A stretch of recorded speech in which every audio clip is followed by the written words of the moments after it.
Hello friend, আসসালামু আলাইকুম। আপু, আমি এখন পরবর্তী কোশ্চেন যাবো, সেটা হচ্ছে যে সামনে 24 ফেব্রুয়ারি হচ্ছে ভালোবাসা দিবস। তো নীলয়ের সাথে যখন আপনি ভালোবাসা দিবস কাটিয়েছেন, তো সবচেয়ে সেরা মুহূর্ত, সেরা মধ্যে কোনটা ছিল নীলয়ের সাথে আপনার? মানে খুব ভালো কাটিয়েছেন আপনার কাছে? আমাদের বিয়ের পরে যখন তখন খুব ভালো ছিল। আর তখন হয় কি, তখন তো টুকটাক গান করতো, তো এরকম আহামরি ছিল না। তো হচ্ছে ওই টাইমটাতে সময় আমাদের ভালোবাসার সময় প্রত্যেকটা মুহূর্ত খুব সুন্দর ছিল, যার জন্য মানুষটাকে আমি এখন বলতে পারি না, কষ্ট হয়। বাট ওই মুহূর্তটা ছিল খুব সুন্দর, মানে এটা মনে করলে অনেক হাসিও পায় দুঃখের মধ্যে। ওই দিনের ঘটনা কি নিয়ে আসেন? ঘটনা বলতে হচ্ছে ও এমন একটা ভান ধরেছিল যে 24 ফেব্রুয়ারি আসছে, ও ভালো মানে কিছুই জানে না, কিছু না। অনেক লেট করে বাসায় ফিরছি, অনেকগুলো গোলাপ নিয়ে আসছিল, আমার গোলাপ ফুল অনেক পছন্দ। আমার সাথে তেমন কথা বলে নাই, হ্যাঁ কথা বলে নাই, বাসার বাড়িতে ঘুরতেছে ফিরতেছে। তো সে জানে যে আমার পছন্দ হচ্ছে ফুল, মানে আমি অল্পতে খুশি হয়ে যাই, ফুল আর চকলেট। তো অনেক ছোটো ছোটো গোলাপ ছিল, ও আমাকে প্রায় প্রায় ফুল, মানে ফুল পাইলে আমার জন্য ফুল নিয়ে আসছে। তো অনেকগুলো ফুল নিয়ে আসছিল, অনেক রকমের গোলাপ ফুল, মানে হচ্ছে গোলাপ ফুল বালতি ভরে একটা লাল বালতিতে করে নিয়ে আসছিল, লুকায় লুকায় দিচ্ছিল।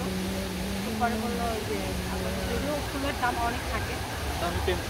হ্যাঁ, না না, এটা বিয়ের পর লুকায় বলতে হচ্ছে কি, তখন হচ্ছে ফ্যামিলির একটু ঝামেলা ছিল। তোমার আর কি বিয়ে হলে ফ্যামিলির তো আর কি, আমাদের যেহেতু ফ্যামিলির সাপোর্ট ছিল না, আর ওই টাইমটা তো হচ্ছে ছিলাম তোমার আমার শ্বশুরবাড়িতে, 6টা মাস আমি ছিলাম ওখানে। তো ও লুকায় একটা দরজা ছিল, ওই দরজাতে লুকায়, কারণ হয় কি আমাকে যদি একটা চকলেট কিনে দিত বা 10 টাকার একটা খাবার নিয়ে আসতো, ওটা যদি আম্মু তখন আর কিছু লেগে যেত, হয়তো বা মারা তার ছেলেরা বউকে ভালোবাসে, হয়তো বা এটা চায় না, সহ্য হয় না, এটা স্বাভাবিক হইতে পারে। তো লুকায় বা ওই ফুলগুলো লুকানোর মতো ছিল না, কারণ অনেক ফুল আমি কোথায় রাখবো, গোলাপের অনেক কাঁটা থাকে। যাই হোক, এটা খুব মজার ছিল অনেক। আর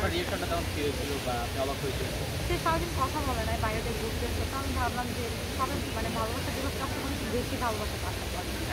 তো ওই দিনটা মনে হয় সব মেয়েরা একটু চায় যে না, ভালোবাসার মানুষটাই বেশি উপহার দিতে, তাই তো আমি কোনো কিছু ছিল, আমার যখন সামর্থ্য ছিল না আমি থেকে দিচ্ছি। তো নীলেরও সামর্থ্য ছিল না, তো যেভাবে হোক ও ফুল ম্যানেজ করছে, যে ফুল একটা লাল বালতির মধ্যে করে ফুল নিয়ে আসছে, আর আমার জন্য হচ্ছে 10 টাকা দামের যে ডায়েরি মিল্ক চকলেটগুলো ওগুলো নিয়ে আসছে। তারপরে বলবো দেখ, আমি তোমাকে দামি কিছু দিতে পারি না, তুমি কষ্ট করো না। তো ওইভাবে আরও প্রপোজ করতে গেলে হয় কি, আমি ভালোভাবে করবো, প্রপোজটা ভালোভাবে করবো। তো একটু মজার ছল, একটু হাসতে পারছিল বেশি, একটু মজা বেশি ছিল। তো ওইভাবে হ্যাঁ খুব মজা করতো। পরে বললো আজকে তো তোমার জন্য সবার নেই, আমি তো ভাবছিলাম নতুন একজন কাছে প্রপোজ করবো, সেখানে বলতেছিলাম যে চলো প্রপোজ করো, আমি নিয়ে খুঁজে দিই, এরকম অনেক সিন আছে।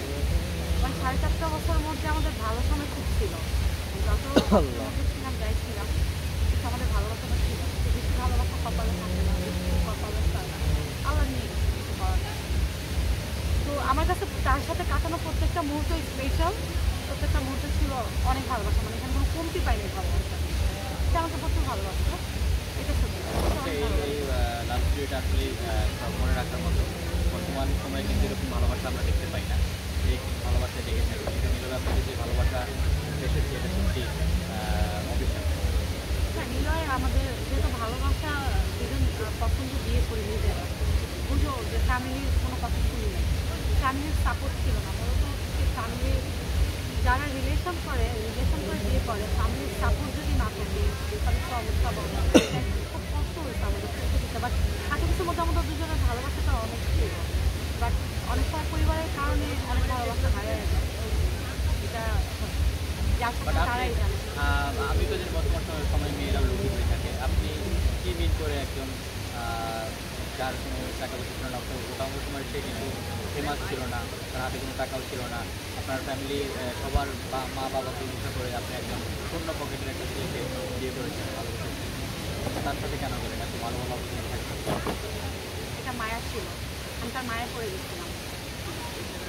সে কন্টিনিউ হচ্ছে আমাকে ফলো করতো, মানে একটা মানুষকে তুমি 1 দিন 2 দিন 3 দিন 4 দিন ইগনোর করবা, 5 দিনের দিন তোমার ভালো লাগবে, এত ইগনোর করার পরেও সেই মানুষটা তোমার পিছনে ঘুরতেছে, দেখবা তোমাদের ব্লগে অনেক সময় বলা আছে রাসেল বা তোমরা কে জানি ছিল সবুজ ছিল মনে হয় যে ভালোবাসো, তখন আমি বলতেছিলাম তোমার ভাই আমি ওয়াশরুমে গেলেও জানার মধ্যে দেখতাম মাঠে বসে আসবে এরকম ব্যাপার। নীলায় ওইখানে অনেক ব্লগে আমাদের বলা আছে।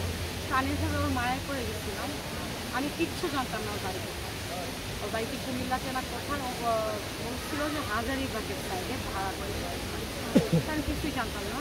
তো ওর হচ্ছে হাসি আর মায়া করে গেছিলাম। মানে ভালোবাসা টাকা পয়সা এটা না, তুমি টাকা পয়সাটা যদি সুখ কেনা যাইতো আমি সুখ কিনতাম, অনেক টাকা ইনকাম করতাম, সুখ কিনতাম। টাকা পয়সা দিয়ে সুখ কেনা যায় না। তুমি টাকা দিয়ে বালিশ কিনতে পারবা কিন্তু ঘুম কিনতে পারবা না। দেখো তুমি অনেক নরম ফোমের বালিশ কিনতে পারবা, কিন্তু ঘুম জিনিসটা তোমার যদি চলে যায়, এটা আমার দ্বারা আমি বুঝে দিচ্ছি, কিনতে পারবা না।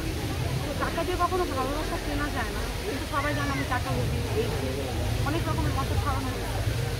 বাট তার মায়ের পরে গেছিলাম, তার হাসির মায়া, তার ভালোবাসার মায়ের পরে গেছিলাম, সেই মায়ে আজ অনেকটাই আছে।